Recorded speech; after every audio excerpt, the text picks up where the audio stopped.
Today we're going to expand on our discussion of polygons. A triangle is a polygon that has 3 sides and 3 angles. We classify triangles in a few different ways. An equilateral triangle has all sides that are the same. Equilateral triangles are also equiangular. All their angles will be the same. An isosceles triangle has at least 2 sides that are equal. And the opposite angles of an isosceles triangle are also equal. So if this side is congruent to this side, or equal, then this angle is equal to that angle, or the base angles are equal. And a scalene triangle, no sides are equal, and therefore no angles. A triangle can be acute or obtuse, just like angles. An acute angle has all 3 angles are smaller than 90 degrees. And an obtuse triangle, one angle is greater than 90 degrees. We don't say all 3 because that would be impossible. And a right triangle has one angle that is 90 degrees.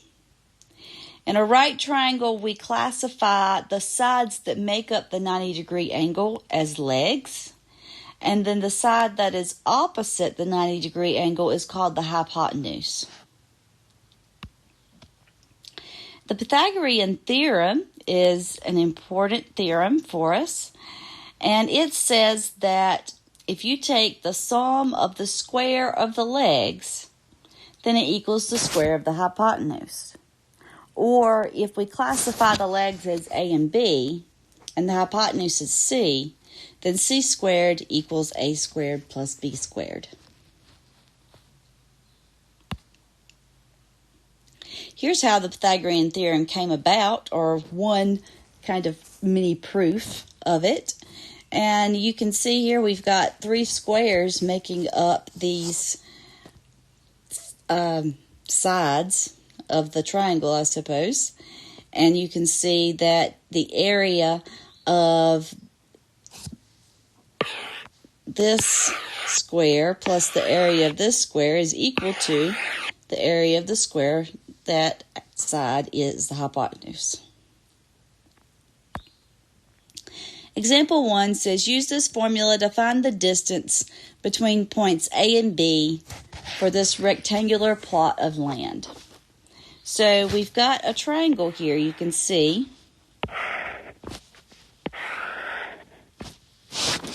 And so D, in this case, squared, will be, we can use either of the 2 legs first, it doesn't matter. So 36 feet squared plus 20 feet squared.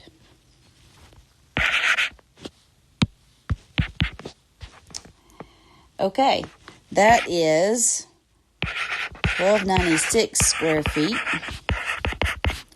plus 400 square feet, which is 1,696 square feet. That is D squared. To find D, we'll take the square root of 1,696 square feet.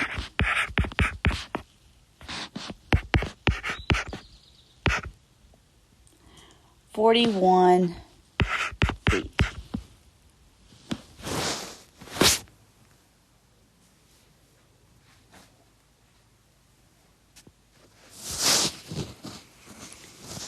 If you want to solve for one of the sides, then you would subtract instead of add. So here we've got our C squared equals A squared plus B squared. If we subtract B from both sides, then A squared is C squared minus B squared. Or B squared is C squared minus A squared. Or you could find A by taking the square root of C squared minus B squared, and so forth. So these are all equivalent forms of the Pythagorean theorem. For example 2, asks us to find the hypotenuse. And so x would be the square root of 15 squared plus 8 squared.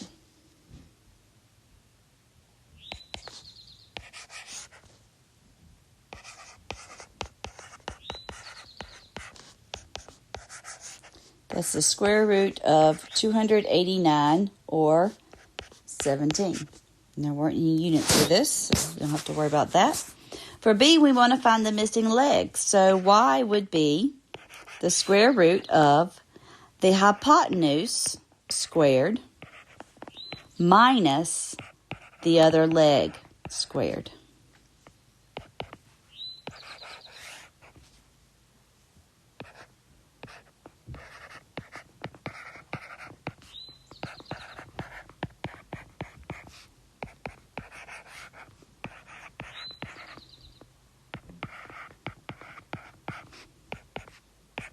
$17.5 approximately.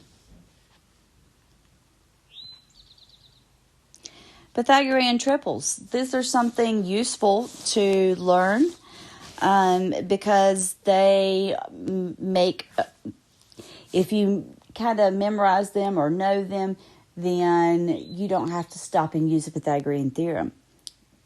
The two most common ones are 3, 4, 5, and 5, 12, 13.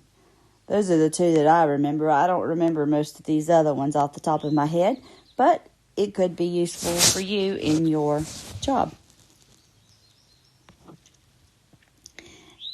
Example 3 says a mason wants to use a 12-foot ladder to reach the top of a 10-foot wall. How far must the base of the ladder be from the base of the wall?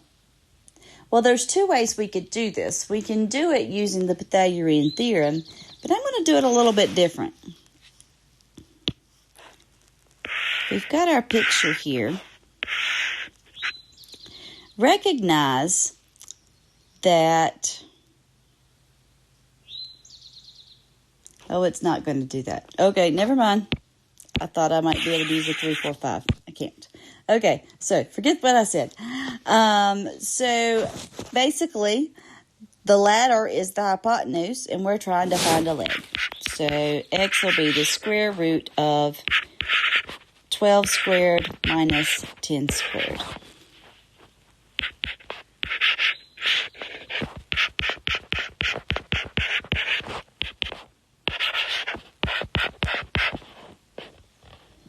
So approximately 6.63 feet. Or, if you wanted to change that to inches, you could say 6 feet.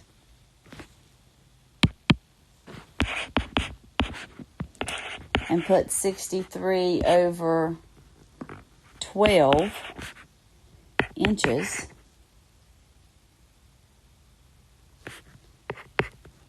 And so it ends up being approximately 6 feet and 8 inches.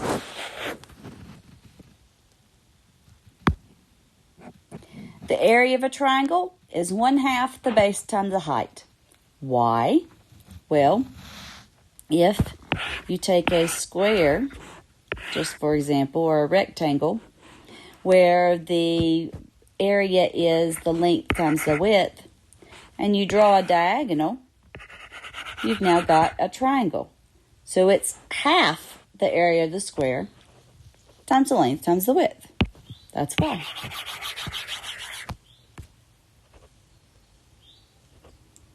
Any side of the triangle can be used as the base, as long as the height is perpendicular from that base.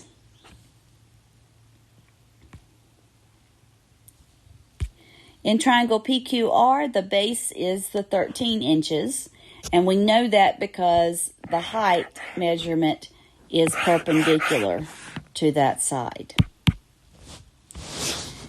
And so, find the area, 1/2 times the base times the height. 52 inches times inches, square inches. And in the second one, the base would have to be ST because the height is the 16 centimeters there that's perpendicular. So 1/2 times 25 centimeters times 16 centimeters. Or 100, oh, I'm looking at the wrong problem. 200 square centimeters.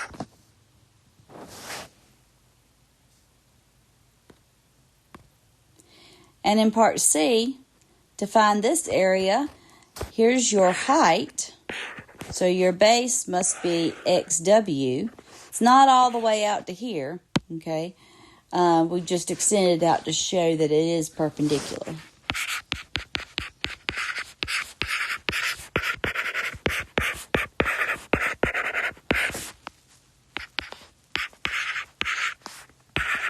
$120 square centimeters.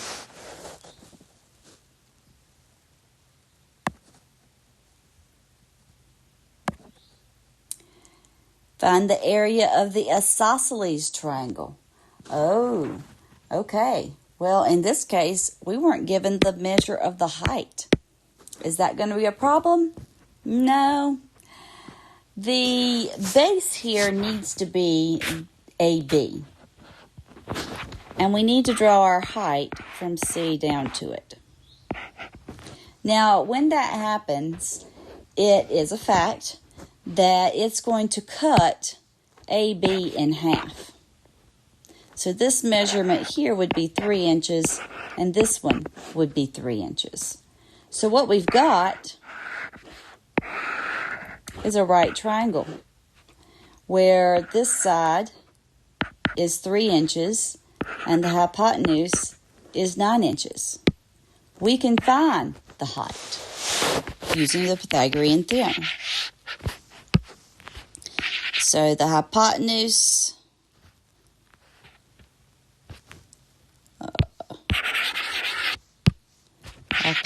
squared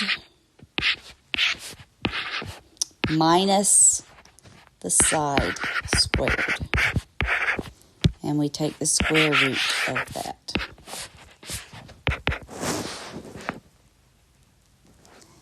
That'd be the square root of 72, or approximately 8.485 inches.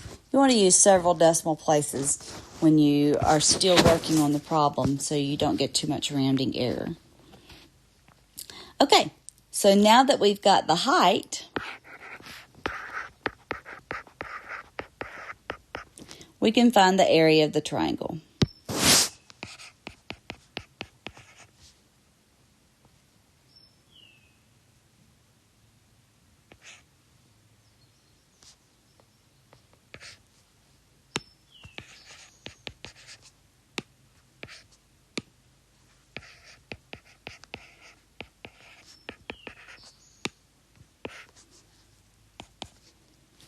And that will be approximately 25 square inches.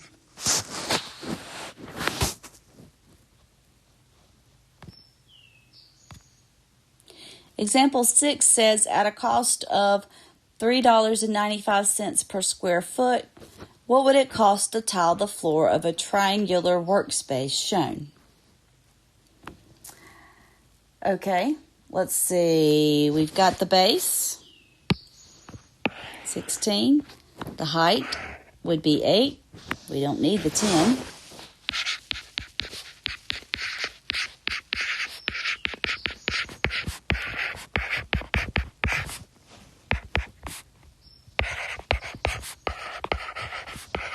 So the area is 64 square feet.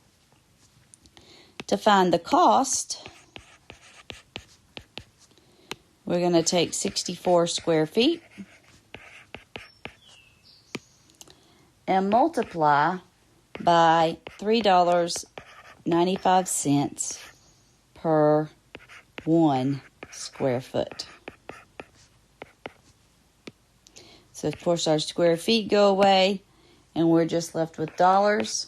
It will cost $252.80.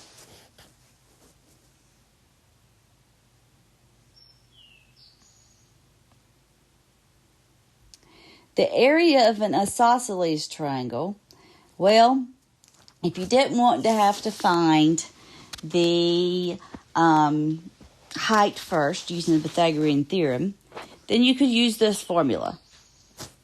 I think I'd rather do one step at a time because this looks a little complicated, but it's totally up to you. For the area of an equilateral triangle, it's a little bit simpler. It's the area or the length of each side squared times the square root of 3 over 4.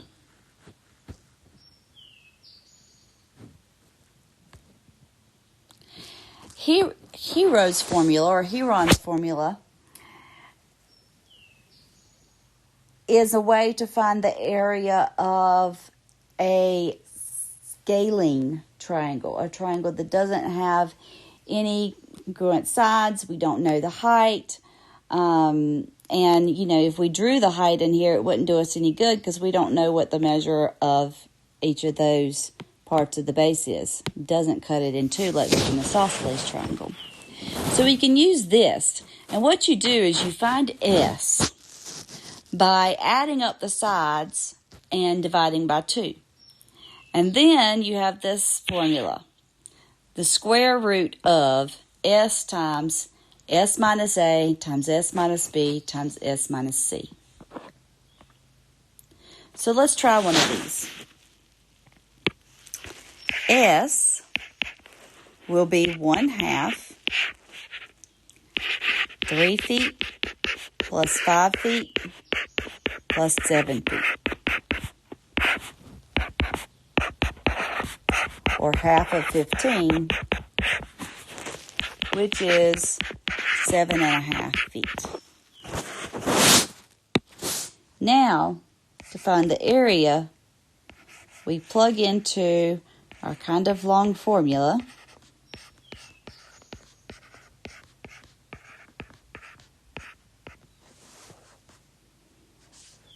So,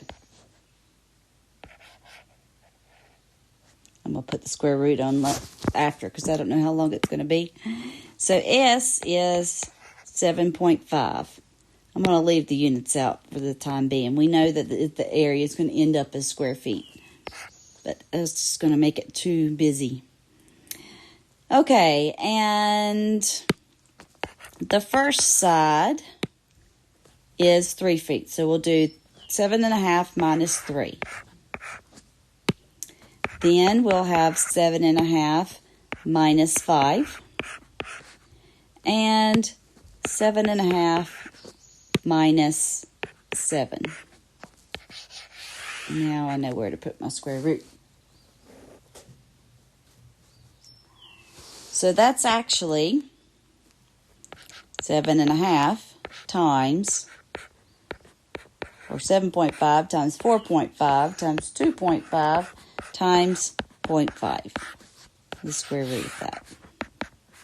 We get the square root of 42.1875, which is approximately 6.5 square feet, the area of this triangle.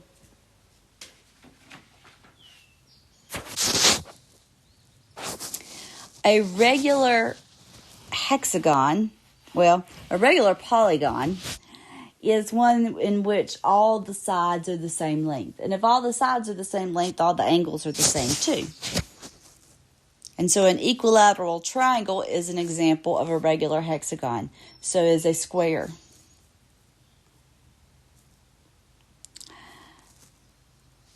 Or I think a regular polygon, not hexagon.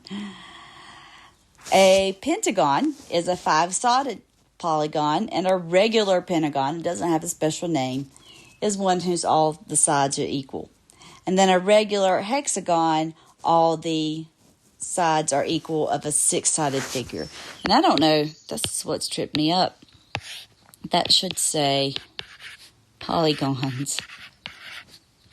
I was wrong on the slide. I'll have to fix that at some point. There it is again.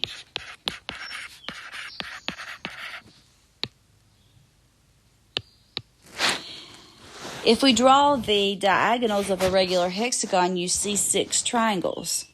So you can find the area of a hexagon using the area of a equilateral triangle and multiplying by 6.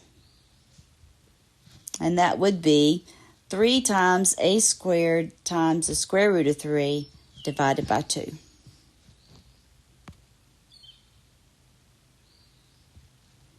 You don't need to memorize this formula. If you do want to, then, memorize the equilateral triangle formula, then multiply by 6. Each side of a regular hexagon is 6 centimeters. What is the area? So I'm going to use this formula we've been given. 3a squared times the square root of 3 over 2. So we plug in 3 times 6 centimeters squared times the square root of 3 over 2. That'll be 3 times 36 square centimeters times the square root of 3 over 2, which is approximately 187.0615 square centimeters divided by 2, which is 93.5 square centimeters.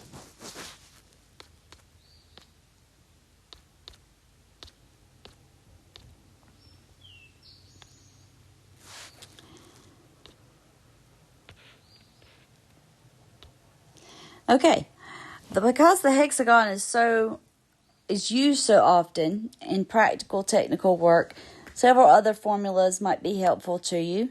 The distance across the corners. So from diagonal to diagonal, that's this first one, is 2 times the measure of the side. The distance across from side to side, they're calling F, is approximately 1.732 times A.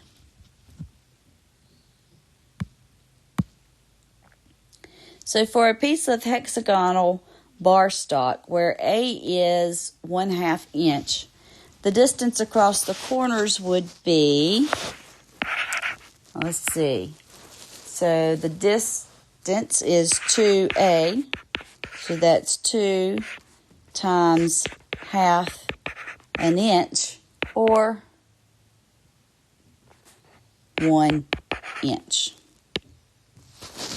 And the distance across the flat would be 1.732A, or 1.732 times 1/2 inch, which is approximately 866 thousandth of an inch.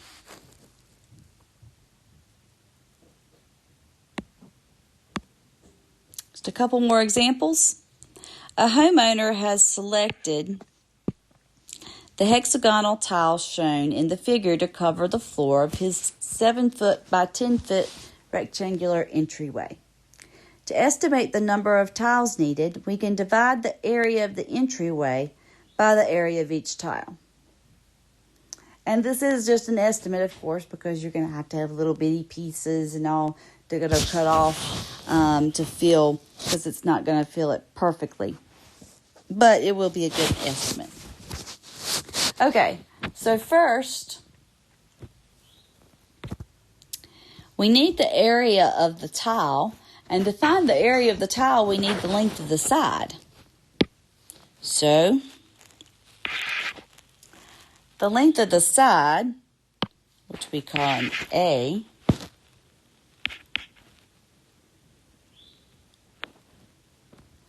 is half of D, because D is 2 times A. So half of 9 inches is 4.5 inches. Now we can find the area of the tile. And I'm just going to use the decimal formula, 2.598 times A squared, because we're just estimating anyway.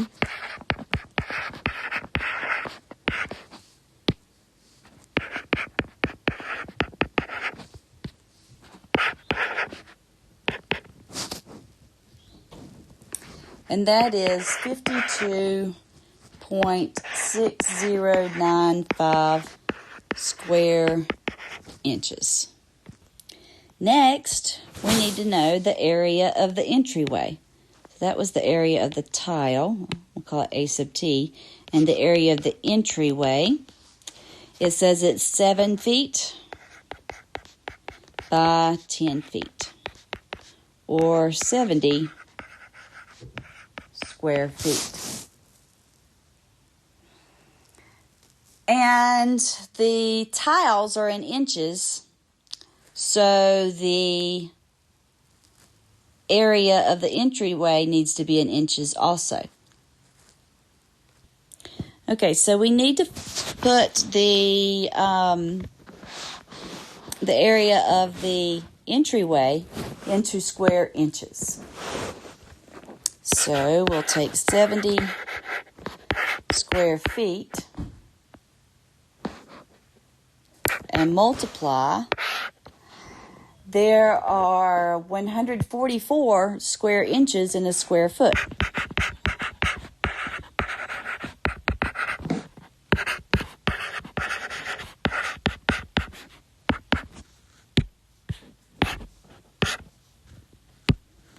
So we'll multiply and we get 10,080 square inches.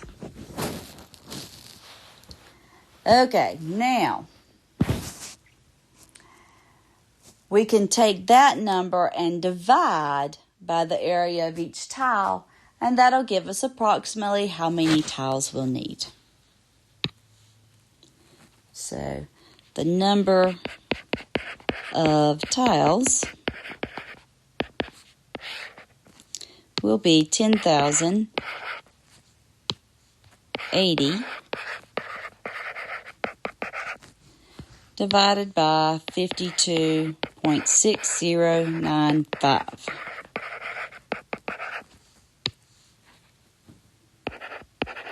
Approximately 192 tiles.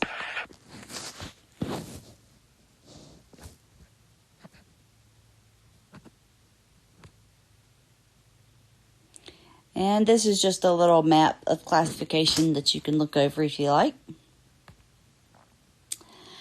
Sometimes you'll have to deal with irregular polygons. So, for example, here's an L-shaped figure. And to find the area of this shape, you could do one of two things. Well, you have to split it up, first of all. So you could make a little line across here and then find the area of that rectangle and the area of that rectangle. Or we could have divided it by here and found each of those areas, if that works for us. Or you can do it by subtraction. What if we just pulled this out and find the area of this whole rectangle, and then subtract off this little rectangle. So whichever way you prefer. Here's a funky looking one. So we want to find the area of this shape. It's kind of a triangle minus a triangle. So let's do this. Let's do this instead of trying to go across here, because I don't think we have the right measurements for that. I think the easiest bet will be to make this into one big triangle and then subtract off the smaller one. So we'll have a larger triangle like this and a smaller triangle like this. So let's put the measurements on each of these. So this is 33 feet, and the height would be 6 plus 10, or 16 feet. And then for the smaller triangle, the base will still be 33 feet, and this one's height will just be 6 feet. So the area of the larger triangle is half the base times the height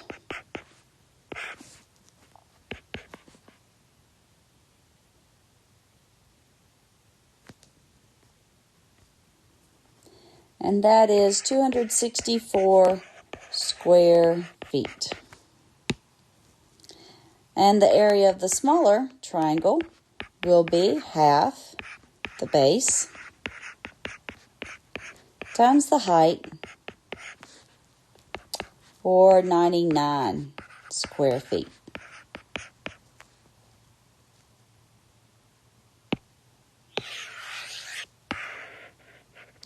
So to find the area of the shaded region, we'll take the larger area, 264, and subtract off the smaller.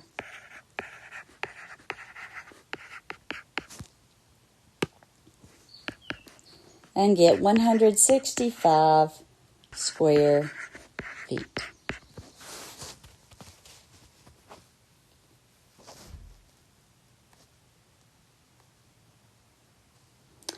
And the last example, example 12, says a contemporary fire pit has the shape shown in this figure.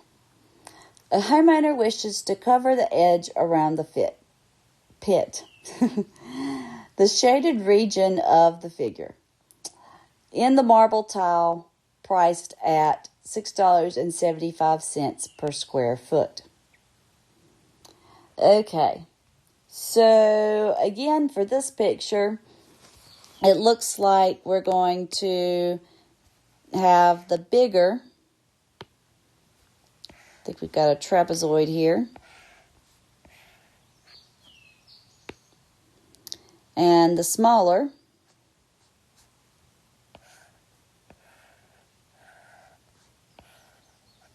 and the smaller's dimensions are 4 feet by 6 foot and 6 feet. And then the larger, we have 6 feet, 9 feet, 9 feet. And these are trapezoids. So we're going to use the formula 1/2, or height over 2 times the bases added.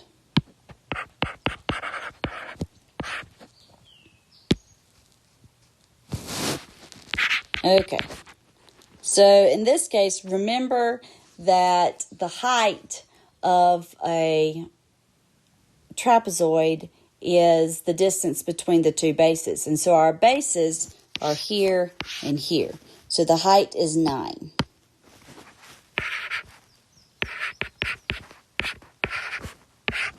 And then the bases are 6 feet and 9 feet.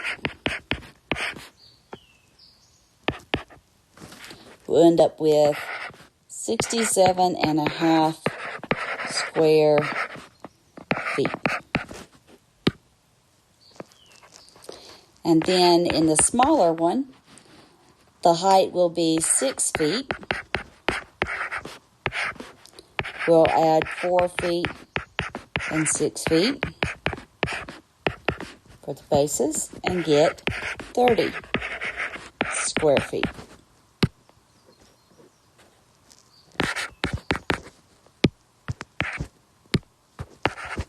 So the area of just the shaded region will be the larger one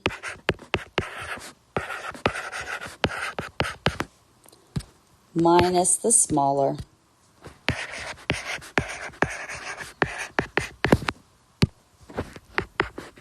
$37.5 square feet.